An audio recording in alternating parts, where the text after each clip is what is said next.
Hi, this is Jonathan Rosenhead, the Jerusalem psychotherapist. This week's Torah and Psychology post, Parshas Teitzei, is going to discuss burial and bereavement.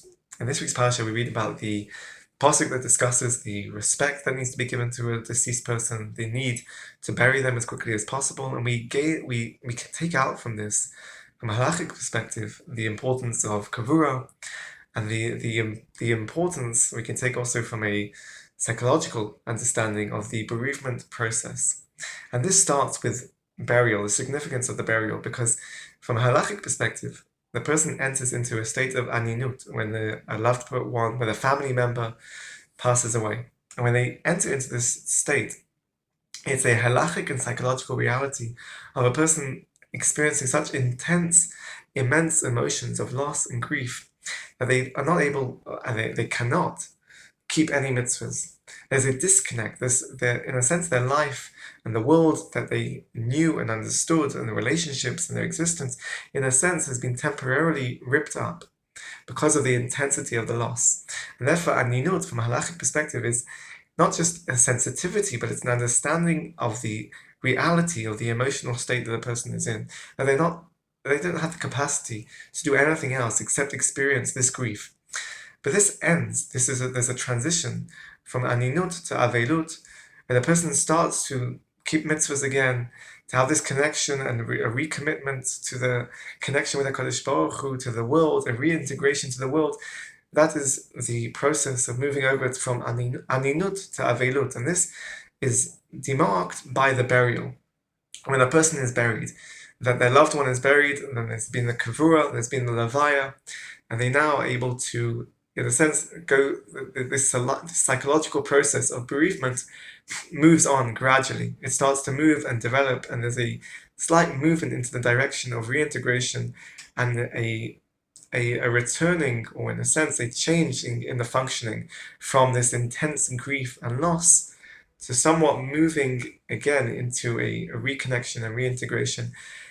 But at the same time, from a halachic perspective and also from a psychological perspective, there's this tension. How can a person move on? How much can they move on? How much do they still want to remain connected with the person that they've lost? How much does it take up their psychological focus as well, and their psychological and emotional focus? Both from a halachic perspective, from a halachic perspective, there's in a sense, a gradual push in the direction of reintegration. But does that mean they're moving away from this connection and this loss? Does that mean that they're just creating a cutoff, that burial is a cutoff?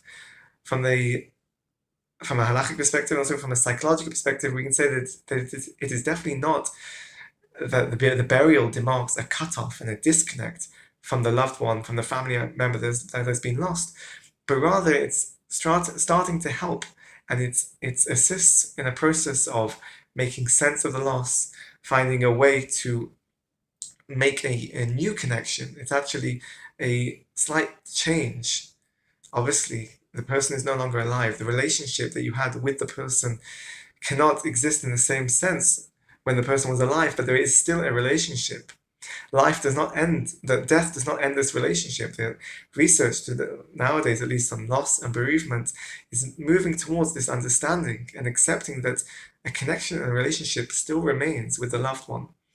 And in fact, the burial, although it demarks this transition, the research looks at the process of burial, and you could say within the literature, it talks about the ceremony of the levaya, of the cemetery, of the gravesite. It looks at this these aspects, these variables of the grave, the burial, as being integral and important aspects of the bereavement process, and helps a person to make sense and maintain a connection. Actually having a physical place, a physical location where you can say the person has been buried, and there's an understanding from our perspective that that's where the body was buried. We can have some sort of a connection still with that person. The research looks at how being involved from the beginning with the caring for the body when the person has passed away, so from our sense that relates to shmirah, of looking after the body, helps the person to feel a sense of responsibility, a sense of connection, that you still have a role and a connection with the person even though they've passed away,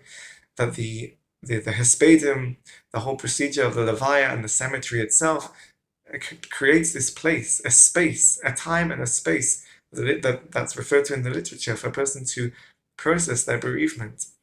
That looking after the grave, caring for the grave, also making sure that it's the upkeep, that it's clean, that it's looked after. The research also talks about this, and it reflects our own experience from a halachic perspective of how the respect that we have for the bet kvarot and also for the kever itself. That it enables this psychological process of connection, reintegration, of moving forward without having to disconnect from the person that's passed away, from the family member. This is a gradual learning process that enables a person to go through this tragic and traumatic and very difficult process of bereavement. And we understand that although we can go to the grave and we can say Tehillim and we can daven at the grave, from a psychological perspective, they talk about in the literature, they talk about being able to communicate with the deceased, and this creates a connection. We obviously understand that we're not communicating with the dead person, with the family member, but using the gravesite and the kever as a conduit, as a means to be able to daven to HaKadosh Baruch Hu as well. So this again is strengthening this connection. And we understand that the burial, and the point of the burial from a halachic perspective, is because of our appreciation for the body and the soul, and that there is the body which houses the soul, and the burial process and burying the body in the ground enables the neshama to be able to leave the body and go back to Shemayim. And this is also referred to. It's just interesting how the literature from a psychological perspective, it also touches on all these ideas, perhaps less from a halachic perspective, but it talks about the idea of dualism, Cartesian dualism from Descartes, understanding that there is a disconnect or two contrasting aspects of the body and the soul. They can live as two separate entities. And this is what we understand, and this is what we appreciate as being the process of burial that allows us to keep a connection with the body, with a relationship with the person that has passed away. But we understand that the neshama has now gone up; it's now in Shemayim.